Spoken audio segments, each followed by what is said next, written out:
It's Wednesday, March 9th, 2022. Welcome to the Philly Pressbox Radio Roundtable, brought to you by the Irish Rover Station House in Langhorne, PA, and Allstate Insurance in Westchester, PA. I'm Bill Furman. I'll be your host tonight, along with my partner, Jim Chet Chesko. Hey, Chet, the Sixers have won 8 out of 10, 4 of 5 since the Harden effect came into play. You know I'm not happy with that loss. We will discuss that. Shake your head. The Flyers coming off a nice win against Chicago over the weekend. Got another nice win against the Vegas Knights last night. Carter Hart in the pipes. Good win. Major League Baseball made no progress. Matter of fact, they went backwards today in their negotiations.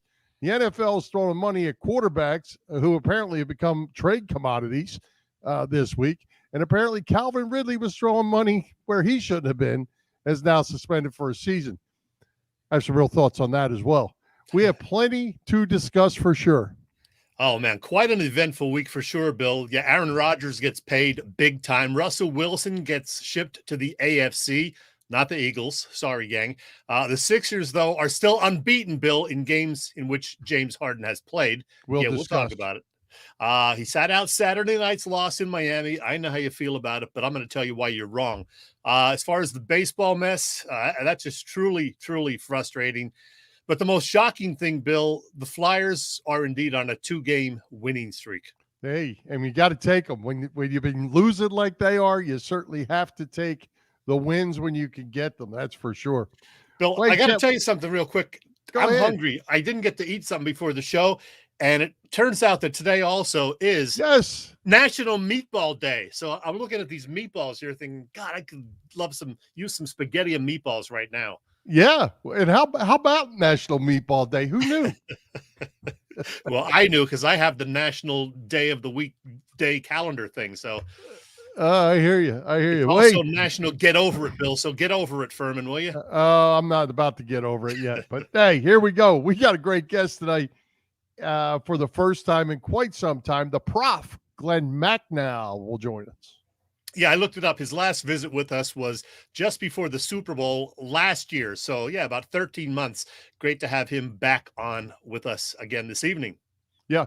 Well, hey, before we get to Glenn, Chet, let's go back for a few minutes into last week's show with our most despised Philly athlete list we put together. We've gotten a ton of feedback on that segment. I want to officially give my Danny Tartable pick a break and drop him off and add Nnamdi Asomugha. I couldn't stand him so much I forgot about him.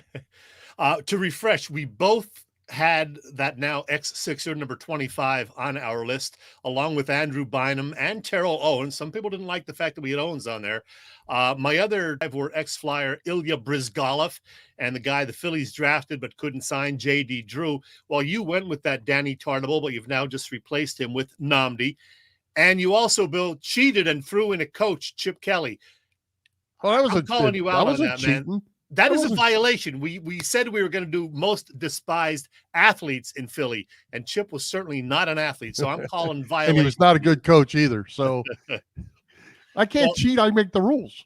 But if we were to include coaches, I mean, as Robbie, I guess, suggested, Ryan Sandberg certainly would have been on mine, the Phillies manager.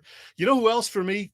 Eddie Jordan and Doug Moe, a couple of Sixers coaches. Doug Moe just came here and grabbed the money and watched them lose and, knew he was going to get fired. And if we could add owners, Bill, as I said last week, Norman Brayman would absolutely be on my list and probably everybody else's too. Yeah, and someone added Ricky Waters. I thought that was a real nice add too.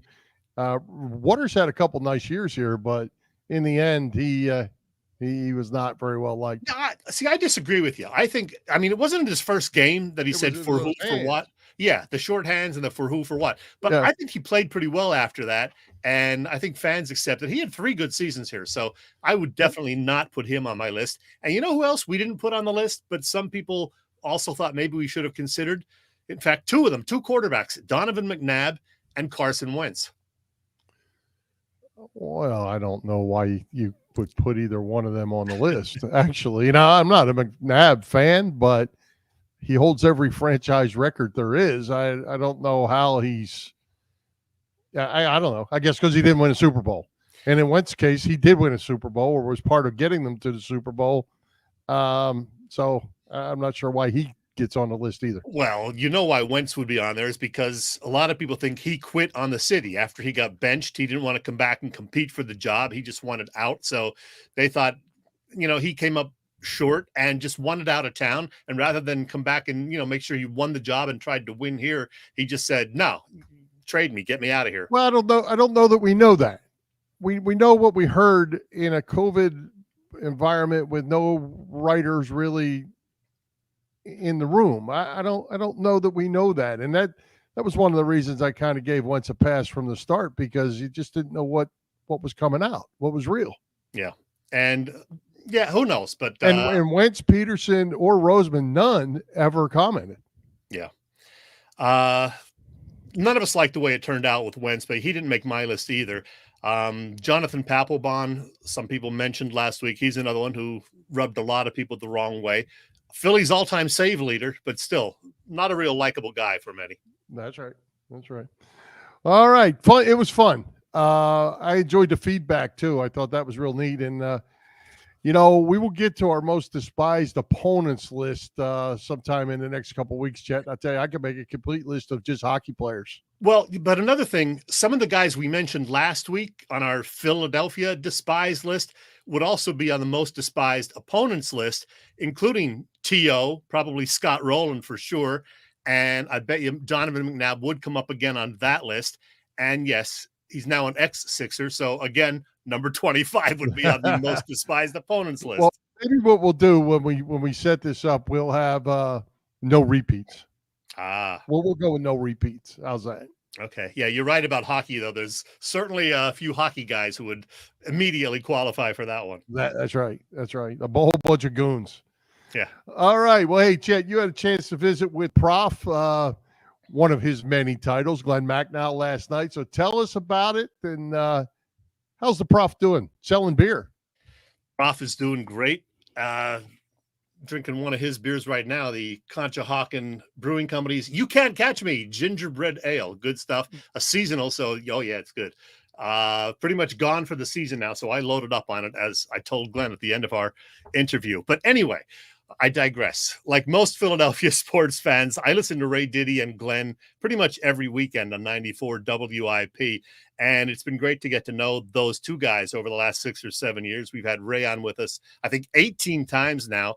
And this week we are joined by Glenn. We've had him, I think, once a year now since 2016. So having seen him at a couple of events recently at one of his breweries, I said, hey, Glenn, it's about time for that return visit. And I didn't have to twist his arm too much. So he's actually not available tonight because he's going to see the revival of Oklahoma, a new twist on Oklahoma. That's a play playing in Philadelphia. So he was able to chat with me last night. You were going to join us, but I knew you're a little under the weather this week, so you're toughing it out tonight, and we appreciate that. Thank you. Anyway, we taped our chat last night, and no spoilers, but it's pretty darn good. I'll tell you right now. We covered the entire Philly sports scene. We talked about his dad, Marv, great guy, and, of course, a little beer talk as well. I promise you will enjoy this, so here's the chat with the Prof. Welcome back, Glenn. Thanks for taking some time for us. Hey, we'll talk Sixers and Eagles in just a bit, but I know, like me, you're not thrilled with what's been happening with the Major League Baseball situation, which is pretty much nothing, actually. We currently know that there won't be a full regular season unless they, change that up. It sounds like the two sides still have a lot of work to do. How does that make you feel? It makes me feel like every fan really frustrated, really aggravated, and really disheartened. Baseball has a ton of problems, and top among them are not whether or not a handful of Super 2 players are going to get arbitration, or whether this pool is 28 million or 32 million. And the stuff that they've been arguing about is stuff that doesn't matter to most fans and isn't going to make the game better. I'm fully convinced that the owners are entirely happy with shutting down the sport for April. Maybe into May if they can get what they want. And it's just a damn shame. And I think it's going to really hurt the sport in the long run. Yeah, I agree. Well, if there is a season, and I think there will be eventually, do you think the Phillies can compete, or do they still have too many holes in the lineup? They sure look like an 81-81 team, or whatever, how many games they play, 70-70 team. But here's what we don't know. I was looking at this the other day. There are hundreds of unsigned free agents in Major League Baseball, including some real top talent. Once the owner started the lockout, all transactions ended. And so if you can tell me who's going to be playing second base, third base for the Phillies this year, who's going to be in the outfield, who's going to fill out the rotation, I'll have a better sense of what they are going to be. But right now, given the roster they have, Harper, Zach Wheeler, Nola, a couple other guys, top talent, Real Muto, they don't have enough, I think, to compete in the East with the likes of Atlanta, who is, as we know, a very solid team. Yeah, a lot of holes to fill, as you said. Hopefully, Alec Boehm will come back and play third base and actually be good. And then they got to find a left fielder and a center fielder, figure out the bullpen.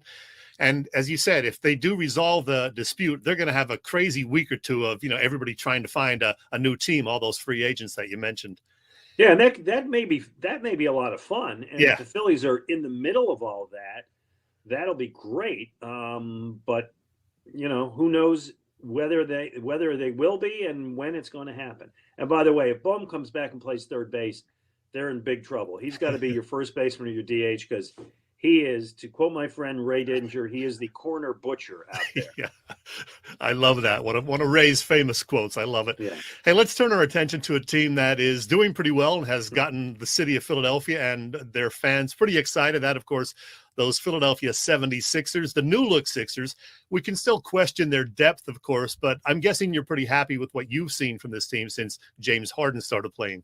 Oh, gosh, yeah. I mean, they're good for 120 points a night. The chemistry that Harden and Embiid developed immediately, and the improvement that it allows Tyrese Maxey to have, makes them a team that you really can have realistic hopes is going to go deep into the playoffs and maybe even to the championship, maybe even to the finals. Tyrese Maxey has very quickly become one of my favorite Sixers, Amy Fadul's favorite as well. Love his enthusiasm, love his fearlessness. Pretty much the opposite of that guy that we sent up to Brooklyn, a few weeks back. Yeah, and listen, well, I'm sure we'll talk more about Ben Simmons, but just Maxey himself is such an exciting, fast, rapidly developing young player. He was a steal at the 21st pick. You mentioned my friend Amy Fadul. I think she mostly loves him because of the Kentucky connection. But the trade for Harden allowed him to come off the ball, use his speed, and the passes that Harden gets to him. Ala Abdelnaby had a great quote, I think in second or third game that Harden played here, which was, he doesn't just pass you the ball well, he puts it in your pocket. And he does. He sets up guys so well to shoot and finds them in the clear that it's helping everybody.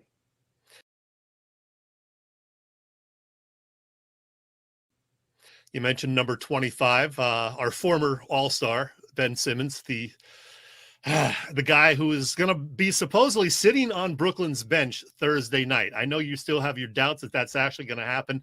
How do you think that's going to go if he's there? What are the fans going to do? Oh, it's amazing. And I now am at the point where I guess it really is going to happen. I didn't believe it when they first said it. It's like, didn't seem conceivable, but I get the sense the coach wants him to deal with it one night, particularly when he's not in the lineup, because eventually he's going to have to play there. So I think the thought is just bear with it one night and do it. I think the fans are going to bring an amazing amount of energy. It seems inconceivable that you would boo somebody sitting on a bench for 48 minutes, but they will, and he'll hear it and he'll shrink. And again, if he was in the game, I think he'd go about 3 for 15. Him being on the bench, though, he'll get I really hope they play each other in the playoffs. That will be great theater. Yeah. Hey, Glenn, I'm still not sure what to make of the 2021 Eagles. They won 9 games. They made the playoffs, but as you know, the 9 wins came against non-playoff teams. We still have that memory of what happened against Tampa Bay in the actual playoff game. So how good was this Eagles season, and how far are they away from being a legitimate contender, do you think? Yeah, I'm more optimistic, I guess, than a lot of people. They have a great offensive line. They have a terrific running game. I like Smith, the rookie. I like Dallas Goedert as a tight end. Jalen Hurts has a lot to prove, but I believe he's got an upside. I don't know that he's ever going to be a perennial Pro Bowler, but I think he may be good enough. And I think in the NFC, I was thinking about this earlier today. In the NFC, especially now with Russell Wilson traded over to Denver and Tom Brady retiring, there aren't a lot of good quarterbacks. It's not like the AFC where there's, Mahomes and Allen and so many of them. Mm-hmm. If the Eagles are able to hit this offseason on free agency, like to bring in a wide receiver, and on in the draft, particularly on defense, we know that they need help at every level on defense. If they can hit, I think they can win the division. I don't think they're a Super Bowl championship team, but I think they're a team that can, well, they play 17, can win 11 games, maybe 12 if they stay healthy next year. I see more of an upside. I see some young talent with this team. All right. Yeah, we got to hope Jalen Hurts does continue to develop. That would go a long way to winning 11 games. Glenn, I'm not going to ask you to recreate your 2-minute rant from last Saturday, but man, you really had a lot to say about the dead rot Flyers, as you put it. What the hell has happened to this franchise, which, as you pointed out, has become pretty much irrelevant now? Yeah, and it's such a shame because when I moved to Philadelphia in the mid-'80s, the Flyers were, they were at that point were maybe a decade removed from the Cup, but they were always good and they were always tough and they had a work ethic and they developed players and they played smart and they played hard. So look at that crowd midway through the first period last Thursday. Yeah, it's unbelievable. When I saw that, I first thought maybe that was before the game, but as you see, I mean, that's in the middle of the first period. It's terrible what has happened to them. On the ice, they have lost their way. Their farm system is just terrible. They've been through 2 coaches this year, and Yao, who's the coach now, basically said the other day that he's not able to motivate these guys. They have a young goalie who hopefully doesn't get run over by all this and develop bad habits. He's had a good bounce back year. They're going to trade Claude Giroux, but I don't think they're going to get much for him. It is a franchise that once meant so much. It was an elite franchise of the league, not just on the ice, but in terms of its reputation. It's being a national attraction. And now they're just the East Coast version of the Columbus Blue Jackets. It is so sad to see. They're not a major league team anymore. They're not. They're, the Sixers, the Eagles, even the Phillies are professional level teams, and the Flyers are not. They have fallen so low. It's going to take so long, and they've alienated the fan base, the alumni, so many people in this town. Yeah, it's I don't know sad. if that rant was like last week's, but it's how I feel about them. Now, that picture that I just put up inadvertently was this one. Yeah. You and your dad, and I guess they're your sons, right? Yeah, those are my 2 sons. Yeah. I wanted to ask you, how is your dad doing, especially, following another Buffalo Bills playoff exit? Yeah, well, I watched that game with my dad. My dad's 91 years old, and he's great. And every once in a while, I'll bring him on the show, and I know he enjoys it, and I think people enjoy him. And that Buffalo Bills loss was the ultimate heartbreaker. But when I talked to my dad the next morning, he said, we'll get him next year. And I think the reason my dad lives to be 91 and is good health is because he has that attitude. He loves it. He's passionate about it, but he gets over it fast, and he's always looking to next year. And so he always has next year. Yeah, nice. Hey, on our show last week, Glenn, Bill and I did something that I think you and Ray have done from time to time too, especially considering the Ben Simmons mess. We discussed some of our most despised Philadelphia athletes from the past 30 years or so. These were some of the guys that we've mentioned here and there. I wanted to ask you, who are the top 2 or 3 guys that you most despised while under contract to a Philadelphia team? Wow. Well, I like that you have Nnamdi up there, as I can see, because Nnamdi's right at the top of the list. This is a guy who was brought in with such expectations and a huge contract. And what we learned about him is he was not a guy who knew how to play on a winning team, and he was not a guy who particularly cared that much. So that would be one of them. Is Andrew Bynum in there? Oh, there he is. Yeah, Yep. There you go. Andrew Bynum is one, stole money. I would put him in there. One that you don't have there, I would disagree with T.O. I know he left under bad circumstances, but boy, he was great. Yeah. The Eagle who I despised, I think the most, both as a player and on a personal level, was Jason Babin, pass rushing defensive end who only cared about his own personal sacks, didn't care about the team, didn't care about his teammates, didn't care to give any effort on a run play. Jason Babin would be right at the top of my list. So yeah. I think I'll go with those guys. Brizgalov, I think you had him up there. Yeah. Oh, yeah. He quit on the team. So Bynum, Babin, Brizgalov, a lot of B's. Plus, he was a goofball, Brizgalov. He was. And it was fun when he was. Yeah. When he was kind of with you and when he was winning, not even winning, when he cared, it was kind of fun. And then when he went south, it just got really, really awful. Yeah. Well, Glenn, as you know, I made it out to Puddler's Kitchen and Tap in Bridgeport a couple of times already this year. A fundraiser, a couple of book signings with your pal Ray Diddy and Mike Sealski were there. And you launched a new beer, which I think you're drinking also, the Zooisms Hazy IPA. And as I said that night, I'm not a big IPA guy, but this is pretty good because it's not overly bitter. That's the one thing that I don't like in a beer. So congrats on that. Well, it's a really crushable beer. It's a 5.2%. As you said, it's not overly hoppy.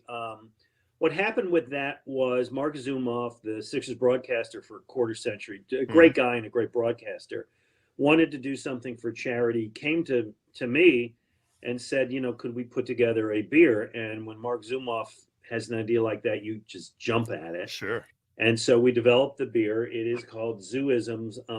And a portion of all sales goes to Philadelphia Youth Basketball, the charity that he wants to support. Obviously a great charity, kind of bringing basketball to kids around the city. And on the can, we named it Zooisms because Zooisms are his sayings. Mm-hmm. And on the can, I don't know if they can read it there. I'm trying to figure this out. Are all of the things that he used to say during the game: spinning garbage into gold, fighting the good fight, the shot clock is unplugged, a timely deuce. All of the Zooisms that we enjoyed for all those years, we put them all on the can, so you can drink this and you can read at the same time. Educational. Yeah, I talked to Zoo that night. We've had him on the show a couple of times a few years ago, and he agreed to come on again. So probably in April, as the Sixers are making their playoff push. Terrific. While I was there, I discovered this thing. You can't catch me gingerbread ale. I know it's a seasonal, so I was lucky enough to find it at a local beer store near me, and I loaded up on 4 packs of these. So I still have a bunch more in my fridge at home. I appreciate that. Yeah, that's one of our seasonals. So you might have gotten the last ones out there. So enjoy those. Yep, absolutely. Well, Glenn, this was awesome. Always great to have you on with us. Folks, follow this guy on Twitter at Real Glen Macnow. Glenn, thanks for doing this. Hey, Chet, it's always my pleasure. Anytime you ask, I'll be there. Very good. As expected, and some solid opinions that you can't really argue a whole lot with. The prof was great as usual. What do you think about his addition, Jason Babin? That's a good one. It is, and never entered my mind. Yeah, that was the prevailing view of him, though, that he really just cared about getting his sacks, didn't care about stopping the run, didn't care, otherwise. So Jason Babin, a good addition. Yeah, and his take on the Flyers interesting as well. I think from most of the fans' point of view, unless you're a season ticket holder, you're just watching the slop on the ice, and you're not watching, the organization quite as much. But he's dead on. Yeah, we'll talk a little Flyers later. And I also love what he said about his dad. Boy, that was kind of, heartwarming. Yeah. Watched the game with his dad, and dad says, there's always next year. And his dad's 91. Hopefully, I'm rooting for the Bills to win a title for Marv. That'd be fun. Yeah. That'd be fun. Unless they're playing Eagles. Oh, yeah, of course. All right, Chet. It's March Madness time, and you're going to spend more time on your couch getting more mileage than you are in your car, especially at $4 and something a gallon. How about that? It's time to start saving with Allstate's pay-as-you-go auto insurance. You had to mention that, Bill. Allstate's pay-as-you-go auto insurance puts you in control. You only pay for the miles you drive and the gas. With the same full coverage that a traditional policy offers, pay-per-mile insurance gives customers greater control of their insurance costs. See how much you can save with pay-per-mile car insurance by calling Allstate. Dave Lavoie, your local agent in Westchester, Pennsylvania. Dave Lavoie. Call Dave at 610-430-0700. Once again, that number, 610-430-0700. And start to save more now that you are driving less. Hey, everybody, it's Willie Nile here, and you're listening to Chet and Bill on Philly Pressbox Radio. You lucky people. Hey, Chet, I want to mention before we move on, since we're spending so much time talking about Nomney in the last week, his wife, the beautiful Kerry Washington, was named Co-Woman of the Year, I believe, by Time Magazine, going to be on the cover of Time. Kerry Washington, we'll call Nomney Mr. Washington. How's that? I still can't spell his last name. He should take her last name. Yeah. Well, we don't want to forget, we give out some props to Nomney. Hey, Chet, Sixers are rolling, as we said, 8 out of 10. I got a real problem with that loss in Miami. I know you don't care. You're all about rest days and all that kind of stuff that you believe in. But you know what? You go to play the team that's ahead of you. You're on a roll. You've got a new player who's just killing it. The big three is killing it, and you sit him out when you're playing the number one team in the league. Wrong, and you won't convince me different. You're wrong, Bill Furman. Now, Listen to me. Don't you dare tell me. Nope. Don't you dare tell me that you have a problem with Harden sitting out the game for hamstring management, is what they actually called it. It was planned from the time that he arrived in Philly that he would sit out that game because it was the second night of a back-to-back. He's had a history of hamstring issues, and he had been off for 23 days before playing, 4 games in 9 or 10 days or whatever it was, once he started playing with the Sixers. I have zero problem with it whatsoever. It's more about the big picture, Bill, not about a Saturday night win down in Miami. It's more about a deep playoff run, keeping guys healthy rather than winning one game in Miami on a Saturday night. Take that, Furman. This is not 1972 anymore. And you're still wrong. Sit them against the Bulls, a game you can actually win. You're going up against the number one team, the team that's ahead of you. And it's not like the guy needs a night off. He comes back against the Bulls and plays 38 minutes. He played 38 minutes every game he's been here just about, and you sit him in the biggest game that he could play, and then they get blown out.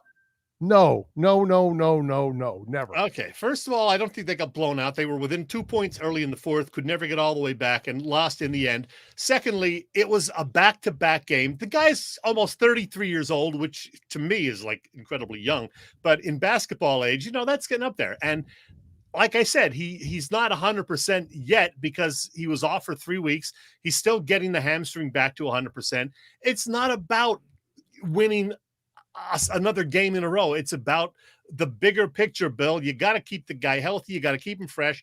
I don't care that they lost Saturday night. I knew they were going to lose with him. There's the problem. There's the problem.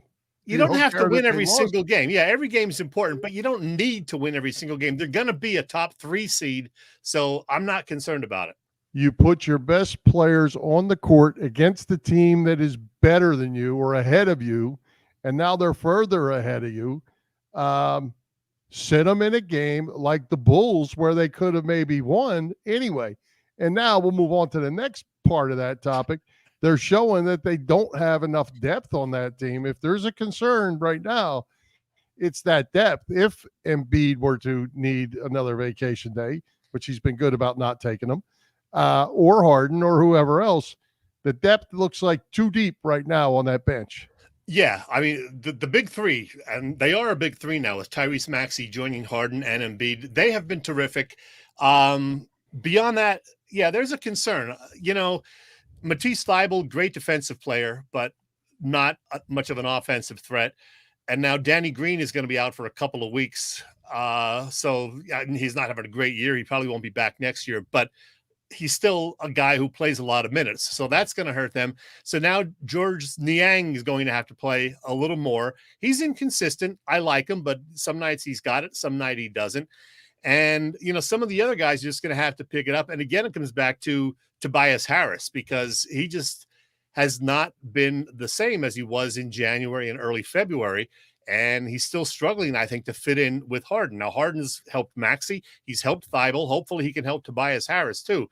But yeah, the other guys on the bench, including DeAndre Jordan, the new Embiid backup, they got to help too, because, it is going to be a grueling playoff time come May and June. So we're asking a lot of these guys.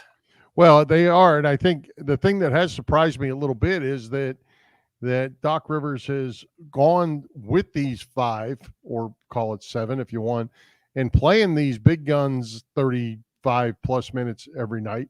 That surprised me a little bit. I thought they would maybe lower their minutes a little bit, but play them every night. And that's not the direction that it's taken right now. And they're going to have to fix that. You can't go through the whole playoff. Something's going to happen to somebody. It's just the way it works, and you've got to be ready to go. And right now they're not showing they have the depth to do that. Harris can score 30 points any night. If you just give him the ball and take the ball away from somebody else, he can score points. But well, I don't know about any night, but he's going to pick it up. I'm sure he is.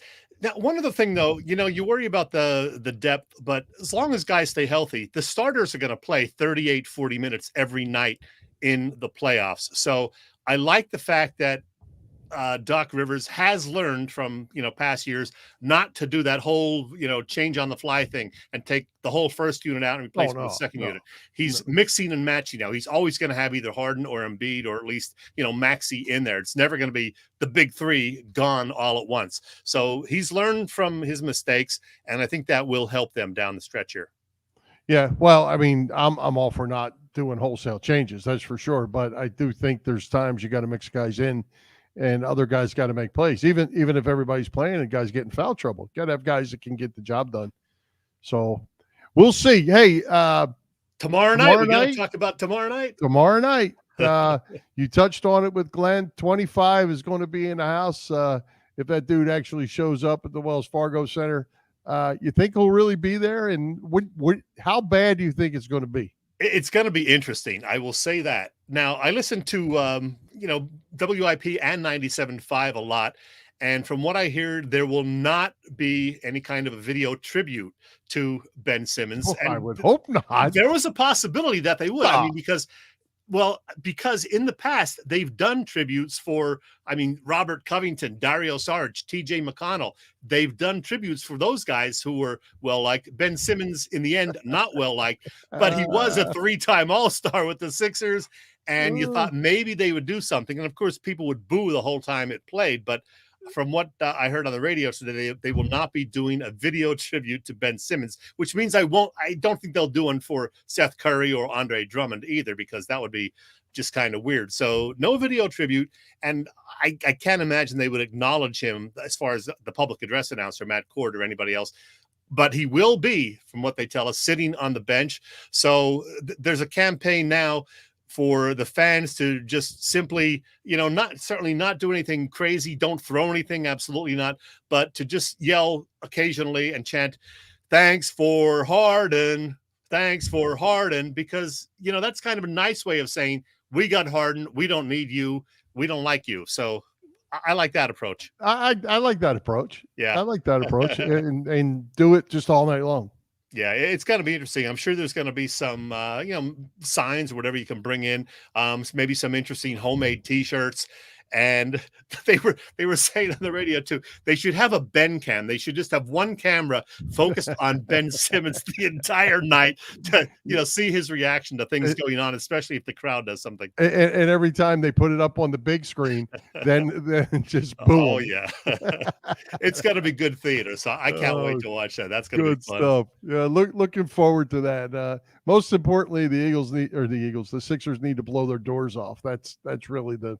Yeah, and I think they will. I mean, the Nets have lost, 9 of the last 11 or something like that. I mean, they're right now in the 7 through 10 play-in section of the Eastern Conference playoffs. So I hope they do blow them out. Yes, sir. Did you? Oh, one other thing on that. Did you see Kevin Durant's comment about this whole thing? Yeah, I did. I don't have it in front of me, but I did see it. Well, he basically said, I'm not going to give him advice and I'm not going to tell him not to come. He makes $40 million a year. He needs to come take his lumps. Yeah. Get used to it. Right? Good for him. Yeah, absolutely. Hey, Chet, Major League Baseball. We talked about that. It's not far from getting banned from this show, just like 25. They got to reach a deal real soon, and it looks like they went backwards again today. They've canceled a couple more series. What is it? April 14th is the new projected new start date. Starting of the season date, if they can reach a deal. Yeah. Man, I'll tell you what, it's glad I have beer. We're almost getting to the point we're going to stop talking about it because there's nothing to talk about that's worth talking about. Yeah, it's pretty sad. And as Glenn said, I don't think the owners even care if they don't have baseball in April or May. So they're just hurting the fans. They're killing the sport. We say the same thing every week, Bill, because they're not settling this thing. They keep setting these, Tuesday at 5:00 deadlines or whatever. They extend it and talk into the night. And Wednesday we find out, still no deal, still various problems. So it's not looking good. I mean, April 14th, yeah, you're still going to play 150 games at this point. But if it gets much below that, it's going to be bad. Yeah.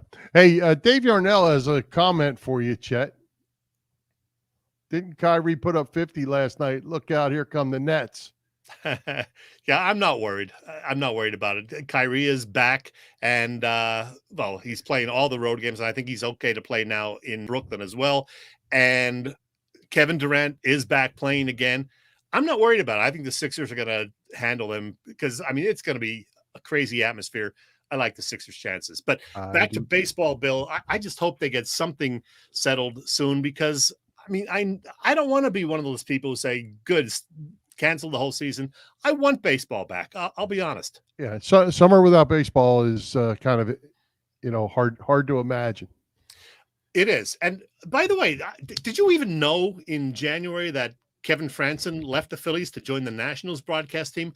I didn't know that. I did. I somehow where he missed was that. hired. Yeah. And then yesterday, the Phillies announced that they have added 4 former players to their radio broadcast team. I don't like this. They did this a couple of years ago with Kevin Stalker, who's one of these guys now, and Franson and Ricky Jordan, I think. Now they got Michael Bourne, Chad Durbin, Eric Kratz, and Kevin Stalker to rotate road series with Scott Fransky. LA will still be doing all the home games with Fransky, but you're going to have this rotating crew, and it's just like a trial, I guess, for each one of them to see if any of them is worth bringing back. It's kind of corny, and I didn't think Stalker was that great when they had him on 3 years ago. And it's got to be tough for Fransky to develop some sort of a rhythm with, 4 different guys now doing road games. Yeah, I didn't know that. I hadn't seen what you just put up there, but I don't like it even a little bit. Well, at least we can get an update now on what Eric Kratz and Chad Durbin have been up to the last 20 years. Yes, we can. Hey, one more thing on baseball before we move on, Chet. It looks like they've agreed that they're going to ban the shift. It's almost as ridiculous as putting the guy on second. Wow, you and I agree on something. Yeah, I've never liked this idea. If you can change your defense for things, it's up to the offense to adjust. Yep. You got to be able to play the shift. You're trying to prevent, batters from reaching base and holding the runs down. You can adjust because now how are they going to enforce this totally? You can move 5 feet, but you can't move, 20 feet. You can go maybe 2 feet onto the grass from the infield dirt, but not 15 feet. It's going to be tough to enforce, and I don't like it. Maybe they'll put a line from home plate to the center field wall, and you can't cross either side or something stupid like that. It's just crazy. And you see, they're also starting next year, assuming there is baseball, they're going to make the bases bigger. They didn't say how much bigger. It's crazy. Yeah, I don't even get that. I don't get that. Figure out the financial stuff. Worry about all this stuff later. Pete Rose said that if they'd taken the shift away when he was playing or had a shift, whatever, he'd have hit 400. He'd have hit the ball where they weren't all the time. He'd hit 400 every season. Yeah, he's probably right. Shift on him, I'm hitting it the other way. But anyway, okay, all right, Chet. Let's give a shout out to all our shows over at that are live at the Edge of Philly Sports Network this week. The network continues to grow. This episode being streamed live across Facebook, Twitter, YouTube, and Twitch. You can catch all the action on www.eopsports.com. Help us out by hitting those subscribe, follow, and like buttons. And as always, share with your family and friends. Monday, the Broad Street Bully podcast, Talking Flyers. Monday, mailbag with Joey Sharon. That's always great. Talking Philly sports with Matty B on Tuesday. You have us early on Wednesday. Wednesday evening at 9:30, Big Al and Joey go 4 for 4 with Philly sports. Sixers talk, get processed on Thursday. And how about Friday? Matty B with Howard Eskin chat. That'll be interesting podcast. And Saturday, breakfast with the boys, the Patterson Avenue Fanatics, 9 a.m. Get your coffee and donut, sit down and listen to the fellas all talk Philly sports. You can sign up for the newsletter at eopsports.com. You'll have it in your email box at about 10 o'clock on Friday. So check them all out. Good stuff. How about that? Howard Eskin apparently going to talk to Matty B. I don't know how he pulled that off, but that's pretty cool. You know, whether you love him or hate him, Howard Eskin, the guy is kind of a legend in the Philly sports broadcasting biz. Absolutely. That's a great get by Matty, however he got him, and looking forward to that. Chet, give us an update on that event coming up for Freddie Burns, because I gave out some bad information last week. Yeah, let me see if I can find our official promo. There it is, the Fightin' Freddy event. And here it is now, Bill. What I can tell you, it's happening March 26th, which is a Saturday. That's great. It's at the Red Lantern in Glenolden in beautiful Delco, folks. Yeah, it's the Fightin' Freddy fundraiser, an event in support of 2.5-year-old Freddie Burns, who is being treated for acute lymphoblastic leukemia. Say that 3 times fast. Many of you know that little Freddie is the son of another Freddie Burns, or Fred Hugo, as we used to know him. He's been on with us many times over the years. He's also a key member of the Edge of Philly Sports Network. EOP and the community have come together to support this amazing family as they deal with this difficult medical situation. Again, it's a fundraiser to be held Saturday the 26th, 3 to 8 p.m. at the Red Lantern. I'm going to be there. You might even show up, Bill. We'll see. There will be a 50-50, some auction items, a DJ, a special guest or two, and much more. And yeah, we gave you some bad info last week. There is a need to have a ticket. It's $30, but all proceeds go to help out this family, the Burns family, and little Freddie. Tickets available through Edge of Philly Sports Facebook page. So we hope to see you there on the 26th. It's going to be a pretty cool event. I know it. Yep. And I apologize for the not knowing about the ticket, which obviously is an important item, but I was not aware of that. Also, Chet, wanted to follow up on our friend Fester. We talked about him last week having major surgery on Monday. It turned out that surgery was canceled, looking to be rescheduled. But Fester reached out and appreciated the people from this show that reached out to thank him or to wish him the best. And he appreciates that, and we appreciate it as well. Hang in there, Fester. What, Bill? Ring that bell, buddy. Oh. It's random Chet time. Here we go. Let's see what you got going on. Well, you know, Bill, we are going to throw in a random Chet because I got something on my schedule this week. It's been on my calendar for a while. In fact, it's usually on my calendar a couple of times every single year. So here you go. If you know me personally or follow me on Facebook, you know that I'm a horror movie fan. And since 2009, I've been pretty much a regular at the Mania Con when it's held in Cherry Hill, New Jersey twice a year. I've also gone to it in Maryland a couple of times. And last year's first ever con held at the convention center in Oaks, Pennsylvania. Mania Con has been a thing since 2003, I believe, but I didn't get there until 2009. When I went primarily to meet one of my wrestling heroes from days gone by, George the Animal Steel. That was pretty cool. Well, this weekend's con is Mania Con 49, and I'm pretty sure it's the 24th one for me. I'll have to check on that. Over the years, I've got to meet legends like Michael Berryman from The Hills Have Eyes, Malcolm McDowell, what a great actor, Matthew Lillard and Danny Trejo, Adrienne Barbeau and Jordan Ladd. Yeah, that's Cheryl's daughter. And yes, Nev Campbell and Kate Beckinsale. I do love Kate.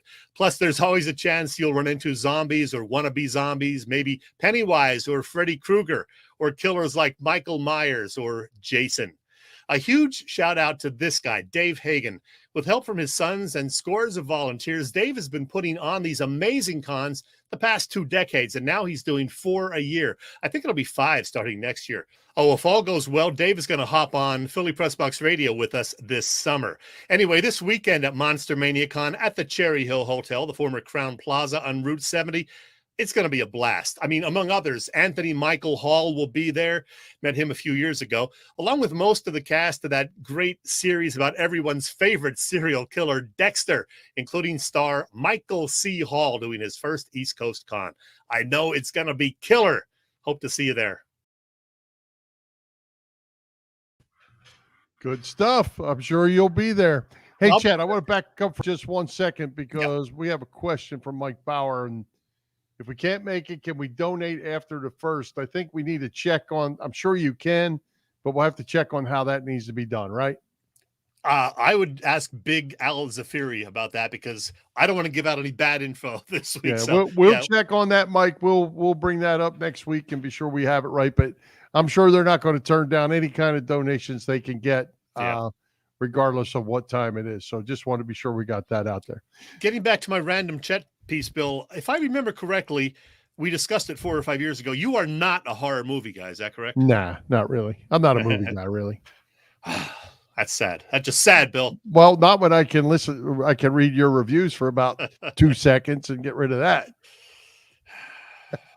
I don't know how we've worked together for 7 or 8 years. Oh, me neither. Me neither. But hey, Chet, before we get to the huge deals on Aaron Rodgers, Russell Wilson, and now Carson Wentz trade today, I want to talk about Calvin Ridley being suspended for 1 year for betting on games. And remember me saying, oh, geez, a long time ago when this first came up, there was going to be a problem with the NFL and the others when they jumped in bed with gambling money.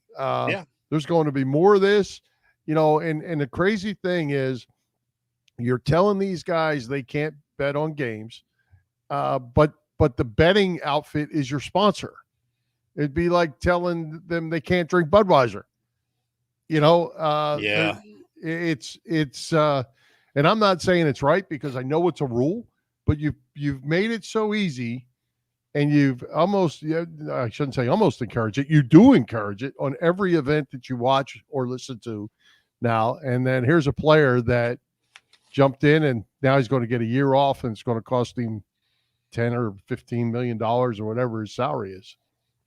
Yeah. And I think we're going to see more of this. I mean, first of all, you got to be smarter if you're going to make bets. You get somebody who is not related to you and you swear them to secrecy that, you're not doing this for them. But he got caught, and I'm sure others will get caught too along the way. So it's going to be something to keep an eye on because, you see ads for the stuff, FanDuel and BetMGM Everywhere. and Caesars and everything, every event you watch, and even some non-sporting events. So there's just so much advertising for it. And, players want to make a little extra money too, even if they're making, 5 or 10 million a year, they can throw some big money on some sporting events or whatever and make even more. They hope. Yeah. I mean, I said this a few weeks ago. I'll say it again. I think gambling is the next epidemic. They're making it so easy for people to spend and lose all their money. Yeah, and next week, of course, the March Madness really kicks in a high gear with the start of the NCAA tournament. There's going to be a lot of money wagered on that. You know it. Absolutely. Well, the Super Bowl was the most wagered game ever, and no reason to think that that's not going to continue. Yeah, because now there's legal online betting in New York and Louisiana and some other states. So it's just going to keep going up every year as more states adopt it. Absolutely. Well, let's move on and talk quarterbacks for a minute. Aaron Rodgers, only $200 million for that guy to play 4 years of football. Russell Wilson trade, maybe a good trade for Denver, but a real good trade for Seattle too. They got a payload in that deal. And now we learned today Carson Wentz is going to the Washington football team or whatever they're called this week for a handful of third-round draft picks, it looks like. Quarterbacks are on the move. A whole different philosophy to me, Chet. Instead of, building the team around your quarterback, you're going to build the team and then try to plug the quarterback in, it looks like. Well, yeah, except in Green Bay where they're giving Mr. Rogers $50 million a year. Can you believe that? That's just incredible. He better not complain about them not having, money to add around him because he's taken all the cash. Russell Wilson going out of the NFC is good news for the rest of the NFC. I mean, the AFC is loaded, as Glenn alluded to, with all the great quarterbacks now. The NFC pretty much just has Matthew Stafford, Aaron Rodgers, maybe Dak Prescott among, the semi-elite guys. Beyond that, there's a lot of question marks, including Jalen Hurts and Carson Wentz and the Giants quarterback. So I don't know what to make of it. I guess it's a good thing, though, for the Eagles in that there's more of an opening for them to make a run through the playoffs next year if Jalen Hurts develops properly. But yeah, it's an interesting situation, and I'm kind of glad the Eagles didn't go after, or at least not get Russell Wilson, because he's getting up there in age, and I want to see what Jalen Hurts actually has and how he will develop in his second year as a full-time starter. Yeah, well, I think you look at Tampa Bay. They plugged in Tom Brady. They won a Super Bowl. The Rams did that deal and got Matthew Stafford. They've won a Super Bowl. It looks like that formula works, but when you gave up all that the Broncos gave up, it can't work for long. You might win one. I don't know you're going to win more than one, but you gave up 2 1s, 2 2s, 3 starters, another couple draft picks. I mean, yeah. I'm not sure this is it's certainly not the long-term formula, but if you think you could win now, and is that something, if Russell Wilson was coming to the Eagles and you found out they gave away 3 starters and 5 picks, would you be happy about that? Yeah, like I said, I'm glad that the Eagles didn't go all in for Russell Wilson. But how about the AFC West now with all those quarterbacks? Boy, that's going to be crazy next year. Yeah, it will be. And they're good. So we'll see how it plays out. I think there's a lot more moves going to be made yet, my friend. Oh, yeah. And next week, free agency officially begins. So WIP, I think, is doing a big event next Wednesday morning. I'm going to try to head out. They're doing all-day broadcast from McGurk's in Horsham. So I'm going to try to pop out there Wednesday morning before coming to my real job. And there's going to be lots of Eagles talk there and maybe some moves before our show next Wednesday. And a ton of Edge of Philly sports shows coming up for the draft as well. All week long, there'll be draft shows happening. Yeah, before you know it, the draft will be here. It's the latter part of April, but there's going to be free agency ahead of that. So let me put up the calendar here, see where we are with things. The spring calendar. Free agency begins next Wednesday on the 16th. And then we'll see what moves the Eagles and other teams make. And then we move into April and you start talking more about the draft, and you'll see new mock drafts pretty much every day from 8 different publications. So something to look forward to ahead of the April 28th through 30th draft. Yeah, and I don't know that I can pull this off because I don't know that he's allowed to do it, but I know someone that attended the combine and actually worked at the combine that just could not believe all that goes into that. And if he's allowed to do it, I'm going to see if he can come on with us and just share a little. It's not necessarily Eagles, but it's just the whole NFL and how the combine works from behind the scenes. It's really interesting. Interesting. All right. Along, Bill. All right. Great guest tonight in Glen Macnow. Who is coming to Philly Pressbox Radio next week? Well, it's actually another guy that most people know from his work on WIP, Bill. He's on the midday show there with Joe DeCamera and John Ritchie. He's been with us, I think, 4 or 5 times before. He also does a whole bunch of podcasts too. He's on the weekend show there, the Go Birds show, and he's just so much fun to talk with. He brings it 100% every time. It is Mr. Enthusiasm, James Seltzer. So always fun to talk with James, and we hope. I was going to say better get fired up for that one. There won't be any rest that night. Oh, he's a bundle of energy. I love James. He is. He's good. Hey, Chet, we got to touch on the Flyers real quick. They did win 2 in a row. Carter Hart last night was fantastic. They still won from the Vegas Knights 2-1.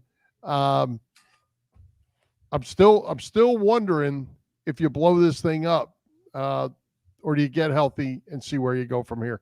I'm going to stick with what I've said the last month. Blow it up. It's time. They're not going to win with these guys, even if they get healthy. Give Giroux a chance to win elsewhere. That's how I feel about it. I don't think there's enough talent there to build around this team unless Carter Hart can stop 47 out of 48 shots every night. Maybe he can. It's interesting too, though, Chet. One other comment on the Flyers. Everybody talks about how their farm system is terrible. And not too long ago, Ron Hextall was at the helm, and the word was the farm system is loaded. Yeah. And now all of a sudden, the farm system is empty. Well, but the guys they're bringing up, they haven't succeeded. Morgan Frost, I know they just brought Cam York up again. These guys have to actually pan out. So, but they got to play them. Well, yeah, that would help. Bouncing them back up the Northeast Extension doesn't get it done. Prove us wrong, Cam York. Let's go. That's right. All right, let's take another quick break, Chet, and thank our friends at the PPCC 118 Raz Room. They post great sports memorabilia on their Facebook page so people can take a chance of winning something they may not be able to afford or have access to. All items come with certificates of authenticity. They continue to run out great autographed memorabilia from all the Philly teams and more. They have small line razzers that give you greater odds of winning. Check out their Facebook page. Like it or follow it. It's PPCC 118 Raz Room. That's right. It's PPCC 118 Raz Room on Facebook. Do you have a parting shot tonight, or did you cover it? I will make it quick, Bill. There is a new series on HBO and HBO Max about the Showtime era Lakers of the 1980s. I think they were going to call it Showtime, but because it's an HBO production, they ended up going with Winning Time. And I'll tell you, I watched the first episode the other night, and it is pretty darn good. John C. Reilly is terrific as Dr. Jerry Buss, who bought the team from Jack Kent Cooke in '79. The guy playing Jerry West, Jason Clark, makes West seem like a real a-hole. Not sure how accurate that was, but wow, he's great. And Quincy Isaiah is very good as Magic Johnson. We don't see a whole lot of basketball action. It's more close-ups of the guys as they're supposedly playing, and a lot of off-the-court stuff as well. It's a bit campy. It has a definite late 70s, early 80s look to it. They even make it like a little bit, grainy film look. But it's definitely worth checking out, in my humble opinion. It's called Winning Time. It's going to be 10 episodes total, I believe. Just one episode has aired so far, but new episodes every Sunday night on HBO and HBO Max. Winning Time. Check it out, Bill. I will check it out. Sounds kind of interesting. And manage your hamstring. Right. All right. You got anything else? I didn't get to show it because I'm going to show it anyway. What the hell? We have 30 seconds. I wanted to offer, Bill, condolences to you and all of the other Furminators out there because to play.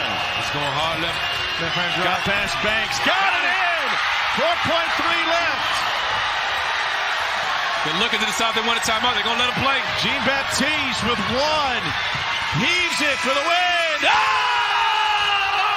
Chattanooga with a game-winning shot in overtime and a shot he will never forget.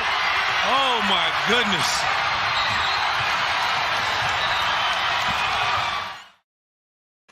Sorry, Furman. That was a crusher Furman. for the Paladins.